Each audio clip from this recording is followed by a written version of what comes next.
Hello बच्चों, कैसे हो सब? एकदम बढ़िया। मैं भी एकदम बढ़िया हूँ। तो आज का हमारा टॉपिक है रक्तचाप यानी ब्लड प्रेशर, जिसे हम कहते हैं बीपी। आज हम जानेंगे ब्लड प्रेशर होता है क्या है, कैसे होता है, low blood pressure, high blood pressure क्या होता है, ये सब हम पढ़ेंगे आज। तो चलो वीडियो स्टार्ट करते हैं। ब्लड प्रेशर को रक्तचाप कहते हैं, रक्तदाब भी कहते हैं इसे। तो स्टार्ट करते हैं। रक्तवाहिनियों में बहते रक्त द्वारा वाहिनियों की दीवार पर डाले गए दाब को रक्तदाब कहते हैं। मतलब क्या है? मतलब मान लो ये रक्तवाहिनी है, ये कोई वाहिनी है, कोई नस्बत जो भी आप कहो, ये वाहिनी है, रक्तवाहिनी। ये बहता हुआ ब्लड है, ये रक्त है, ये रक्त बह रहा है। इस रक्त द्वारा वाहिनी की दीवार पर, यानी कि दीवारें हैं, इस दीवार पर डाले गए दबाव को, इस पर दाब डाली गई है, इस दबाव को क्या कहते हैं? हम बीपी कहते हैं, ब्लड प्रेशर कहते हैं। समझ गए? देखिए रक्त बह रहा है, इस बहते हुए रक्त द्वारा इस दीवार पर दाब लगेगा, उस दाब को ही क्या कहते हैं? हम बीपी कहते हैं। रक्तवाहिनियों में बहते हुए रक्त द्वारा, ये रक्त बह रहा है, इसकी द्वारा वाहिनियों की दीवार पर, यानी इसकी दीवारों पर डाले गए दबाव को क्या कहते हैं? हाँ, रक्तदाब कहते हैं, बीपी कहते हैं। किसी व्यक्ति का रक्तदाब सिस्टोलिक या डायस्टोलिक रक्तचाप के कारण के रूप में अभिव्यक्त किया जाता है। मतलब क्या? मतलब सामान्य व्यक्ति का बीपी क्या होता है? 120/80। ऊपर वाली क्या कहते हैं? सिस्टोलिक कहते हैं, नीचे वाली डायस्टोलिक कहते हैं। सिस्टोलिक डायस्टोलिक क्या होता है क्या एक्चुअल में? मान लो आपका हृदय जो है ना, हृदय में ब्लड खून भरा हुआ है, ब्लड रक्त है उसमें, वो रक्त भरा हुआ है, ये हृदय, इसमें रक्त है। ये रक्त जब पिचके, ये जब आपका हृदय जब पिचकेगा, जब कंप्रेस करेगा, ये कंप्रेस होगा, ये पिचकेगा, तो इसका ब्लड जो है ना सारा बाहर आ जाएगा, वाहिनी द्वारा, धमनियों द्वारा बाहर आ जाएगा।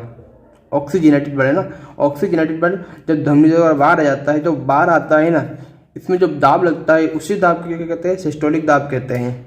और जब वापस वो ब्लड अंदर आता है, जो फूलता है, तो उसी दाब को क्या कहते हैं? डायस्टोलिक कहते हैं।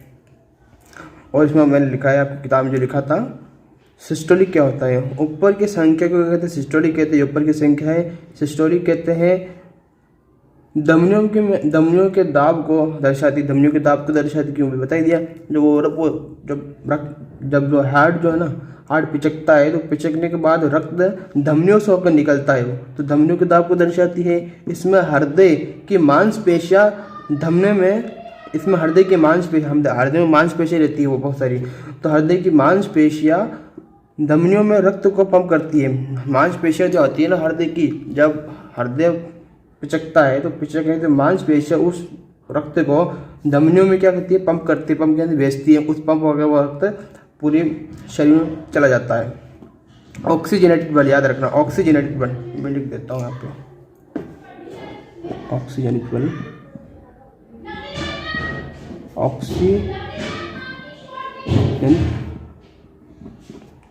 ऑक्सीजनेटेड रक्त को ही क्या करते हैं? इसमें वो पंप करती है। डायस्टोलिक क्या होती है? नीचे वाली संख्या होती है, नीचे वाली संख्या डायस्टोलिक है।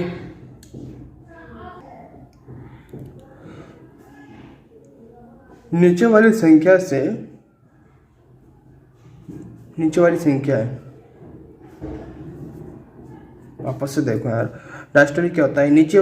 नीचे वाली संख्या उस दाब को दर्शाती है, नीचे वाली संख्या 80 वाली उस दाब को दर्शाती है जब संकुचन के बाद, जब संकुचन होता है, उसके बाद हृदय की मांसपेशियां शिथिल हो जाती है, उसके बाद हृदय की मांसपेशियां क्या होती है? शिथिल हो जाती है, उस दाब को दर्शाती है। मतलब वापस से ब्लड आएगा, वो फूल जाएगा, उसमें दाब लगेगा, उसे डायस्टोलिक दाब कहते हैं। जो पिचकता है उसमें दाब क्या लगता है? उसमें सिस्टोलिक दाब लगता है, तो याद रखना। हाँ, सिस्टोलिक दाब कितना लगता है?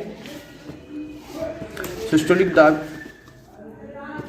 एक सामान्य व्यक्ति में सिस्टोलिक दाब कितना लगता है? तो नीचे करने दो। एक सामान्य व्यक्ति में सिस्टोलिक दाब कितना होता है? 90 से 120 होता है, 90 से 120 मिलीमीटर। डायस्टोलिक कितना होता है? 60 से 80 मिलीमीटर होता है। याद रखना। और एक इम्पोर्टेंट है, रक्तचाप को बीपी को मापने वाला जो यंत्र होता है उस यंत्र का नाम लिखिए। ये आपके एग्जाम में आ सकता है 1 नंबर का। बीपी को मापने वाले या रक्तचाप को मापने वाले यंत्र का नाम लिखिए। रक्तचाप मापी कहते हैं, इसे साइंस में कहते हैं स्फाइग्नोमैनोमीटर।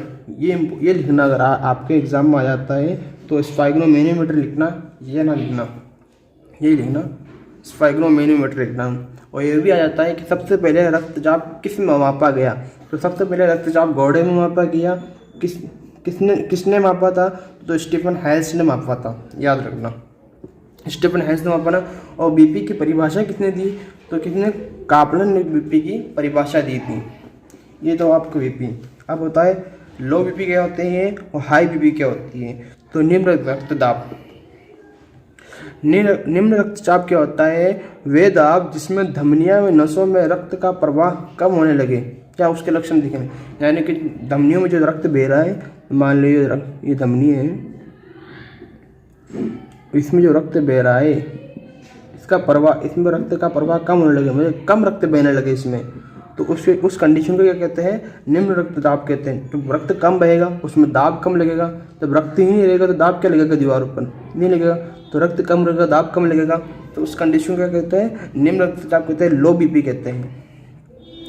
अब इसके क्या है, जब रक्त का प्रवाह काफ़ी कम होता है, जब रक्त का प्रवाह कम होगा, मे भी इसमें नसों में रक्त का प्रवाह कम हो रहा है, रक्त कम जा रहा है, तो मस्तिष्क हृदय में गुर्दे जैसी महत्वपूर्ण इंद्रियों को ऑक्सीजन, क्योंकि रक्त में क्या होता है, रक्त में O2 होती है, रक्त में ऑक्सीजन होता है और पौष्टिक आहार होता है। तो रक्त में ऑक्सीजन होती है, पौष्टिक आहार होता है, तो मस्तिष्क को, गुर्दे जैसी महत्वपूर्ण इंद्रियों को O2 और पौष्टिक आहार नहीं मिल पाएगा। जब रक्त ही नहीं मिला तो ये कैसे मिलेंगे, जब इनको O2, जब मस्तिष्क को O2 नहीं मिलेगा या किसी गुर्दे को, हृदय को, किसी को O2 नहीं मिलेगा तो वे काम करना बंद कर देंगे। वो काम करना बंद कर देंगे तो इंसान ही खत्म फिर तो लो बीपी भी हानिकारक है। और उच्च बीपी यानी हाई बीपी क्या होती है, धमनियों में अधिक दाब के कारण होती है। धमनियों में अधिक दाब के कारण, मतलब ये धमनियाँ है, इन धमनियों में ये रक्त बह रहा है, बहुत ज़्यादा रक्त बहने लगा। जब ज़्यादा रक्त बहने लगा तो दीवारों पर ज़्यादा दाब लगेगा।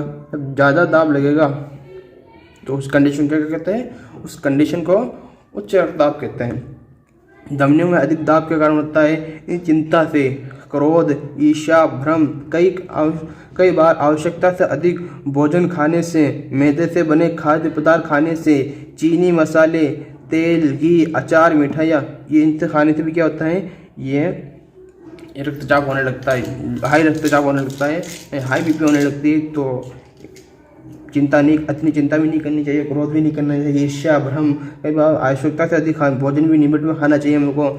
मैदे से बने खाद्य पदार्थ तो खाने ही नहीं चाहिए वैसे तो, और चीनी भी लिमिट में, मसाले, तेल, घी, ये सब चीज़ें लिमिट में खानी चाहिए। अगर इनका अति कर लिए आपने तो फिर बीपी भी अति हो जाएगी। समय पर निदान, इसका समय पर इलाज जरूरी है, समय पर इलाज जरूरी है इसका। ऐसे मरीजों को पोटेशियम युक्त भोजन करना चाहिए। ऐसे मरीजों को क्या करना चाहिए, पोटेशियम युक्त भोजन करना चाहिए। पोटेशियम का सिंबल है ये कि पोटेशियम युक्त भोजन करना चाहिए। पोटेशियम में क्या क्या आता है, ताज़े फल खाने चाहिए उनको। डिब्बे में बंद सामग्री तो बिल्कुल खानी नहीं चाहिए, उनको बंद कर देना चाहिए डिब्बे में बंद। अगर किसी को लो हाई बीपी की बीमारी है, हाई बीपी हो जाता है, तो वो डिब्बे में बंद सामग्री का उपयोग, डिब्बे में बंद सामग्री का उपयोग बंद कर दें। भोजन में कैल्शियम और मैग्नीशियम की मात्रा संतुलित करनी चाहिए, मतलब जितना इन दोनों को बैलेंस करके खाना चाहिए कि ऐसा ना हो कि कैल्शियम ज़्यादा खा रहे हो, मैग्नीशियम ज़्यादा खा रहे हो। दोनों को संतुलित मात्रा में खाना चाहिए। घी, वसा कम खाना चाहिए, घी को, वसा को कम कर देना चाहिए कि देखो घी से वसा से होता है तो इसे कम कर देना चाहिए। इसके अति खाने से हो जाती है। लगभग 30 मिनट पैदल चलना चाहिए, अति से ज़्यादा पैदल चलना चाहिए। लगभग 30 तो ही है इसमें, 30 मिनट आधा घंटा पैदल चलना चाहिए। तो ये हुआ आपके बीपी का टॉपिक, निपट गया पूरा। अब नेक्स्ट अगली वीडियो में आएगा नशीले पदार्थ क्या होते हैं, कितने होते हैं, क्या क्या नुकसान है इसके। तो आज के लिए इतना ही, बाकी पढ़ेंगे हम नेक्स्ट वीडियो में। Okay, all the very best.